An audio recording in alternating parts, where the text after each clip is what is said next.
आईवडिलांविषयी काय बोलायचं याची हिंमत होत नव्हती स्टेजवर येऊन बोलण्याची, पण धाडस केलं, कारण आज नाही तर मी कधीच नाही बोलू शकणार. म्हणून मी आणि अमितने या कार्यक्रमानिमित्त मम्मी पप्पाला थँक्यू सो मच. कारण लाईफमध्ये आपण आईवडिलांना कधीच थँक्यू हे शब्द बोलत नाही.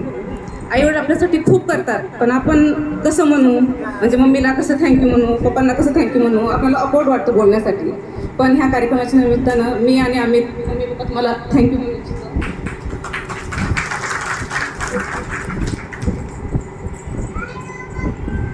पप्पांनी खूप कष्टातून शिकलं आणि हे स्वतःचं विश्व निर्माण केलं, त्याचा आम्हाला सार्थ अभिमान आहे.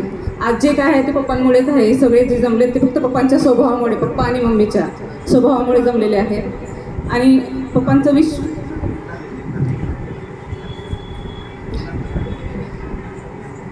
पप्पा कधीही बोलताना बोलतात की बाबा आमच्यासाठी 1 रुपया आजही बैलगाडीच्या चाका एवढा आहे. हे मला समजत नव्हतं. मग मी पप्पांना विचारलं, पप्पा तुम्ही असं का होतात कधीही की 1 रुपया बैलगाडीच्या चाका एवढा आहे? तर पप्पा बोलले की म्हणजे मला आजही 1 रुपयाचं खूप व्हॅल्यू आहे. मी आज जर एवढं कमवत असेल तरी माझ्यासाठी 1 रुपया खूप महत्त्वाचा आहे. त्यानुसार त्यांचं कळतं की त्यांच्या आयुष्यामध्ये किती पैशाचं वगैरे सगळं व्हॅल्यू आहे. त्यांनी कधीच वायफळ खर्च किंवा कधी मी त्यांना पाहिलं नाही. आज मी 30 वर्षाची झालेली आहे, पण कधी मी त्यांना मौज मजा किंवा कुठे पैसे वायफळ खर्च केलेत हे मी कधीच पाहिलं नाही माझ्या आईवडिलांना, दोघांनाही. त्यांनी जे काही केलं पैसा वाचून आम्हा दोघांना भावंडांना व्यवस्थित शिक्षण, फक्त आमचं शिक्षण हे ह्याच्यावर जोर दिला त्यांनी. मी एक प्रसंग सांगू इच्छिते. मी 3रीला होते चांदोरी शाळेमध्ये. मग मला पप्पा शिकवायला होते. मग मला असं वाटायचं की पप्पा आहेत तर काय आपलंच चालणार वर्गामध्ये सगळं. हा माझा खूप मोठा गैरसमज होता. मग वार सोमवार होता आणि आरोग्य तपासणी म्हणजे पप्पाचे नखं वगैरे चेक करायचे सोमवारी वगैरे. मग माझे थोडेसे नखं वाढलेले होते. मग मला वाटायचं की आता पप्पा काय आपल्याला मारणार नाही आहेत, कारण पप्पाच आहेत आपल्या शाळेमध्ये. पप्पा एक लाईननं चेक करत आले आणि माझ्याजवळ आले. मग पप्पानी खाट दिशा दोन्ही पण हातावर मारलं मला. आणि तेव्हा मला खूप वाईट वाटलं की पप्पाने असं नाही करायला पाहिजे होतं, म्हणजे मारायला नाही पाहिजे होतं म्हणून. पण त्या दिवशी कळालं की पप्पा स्टुडंट लेकरं ह्याच्यामध्ये सगळे शाळेमध्ये एक समान आहेत, त्याचा त्यांनी मला संदेश दिला त्या ठिकाणी. आणखीन एक प्रसंग सांगू इच्छिते. मी 10वी झाली माझी. 10वी झाल्यानंतर मला दयानंदला शिकायचं होतं. मग माझं काही पॉईंटने किंवा काही 1% माझा तिथून नंबर म्हणजे लागला नाही माझा नंबर.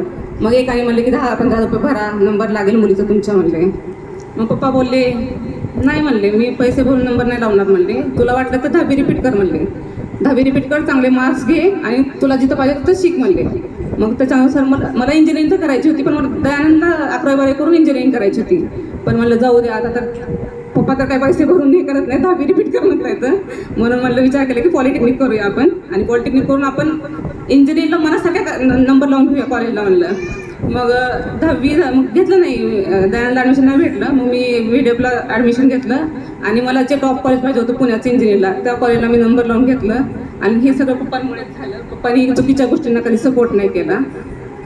पप्पांनी आज आणि अमितला आणि मला सगळं वेळेवर दिलं. शिक्षणाच्या गोष्टी ह्या पूर्ण वेळेवर भेटल्या, पण देताना प्रत्येक गोष्टीची जाणीव करून दिली. त्यामुळे आज लाईफमध्ये जे आहे ते पप्पा मम्मीमुळे आहे, आणि प्रत्येक गोष्टीची आम्हाला व्हॅल्यू आहे. आणखीन एक पप्पाचा आवडता स्वभाव म्हणजे पप्पा कधीही घरात प्रत्येक गोष्ट डिस्कस करतात की बाबा हा निर्णय घ्यायचा आहे, किंवा तुम्ही लहान आहे तुम्हाला नाही कळत, असं कधीच केलं नाही पप्पांनी. मम्मीलाही सगळं प्रत्येक गोष्ट मम्मीलाही घरात माहीत राहते. आम्हा दोघांनाही भावंडांना सगळं माहीत असतं घरात काय चालू आहे, किंवा प्रत्येक निर्णय घेण्याच्या अगोदर पप्पा डिस्कस करतात आणि आमच्या मतांचाही आदर करतात. त्यामुळे थँक्यू पप्पा. आणखीन एक सल्ला आहे पप्पांना, आता इथून पुढे थोडं दगदगीचं आयुष्य जरा कमी करा आणि आता स्वतःसाठी थोडंसं जगा. आत्तापर्यंत जे जगला ते दुसऱ्यासाठीच जगला. थोडं आम्हालाही वेळ किंवा थोडा फिरणं वगैरे ह्या गोष्टी आम्ही आयुष्यामध्ये म्हणजे मिस केलेल्या आहेत. त्याच्यासाठी आता थोडासा वेळ काढा. Thank you so much.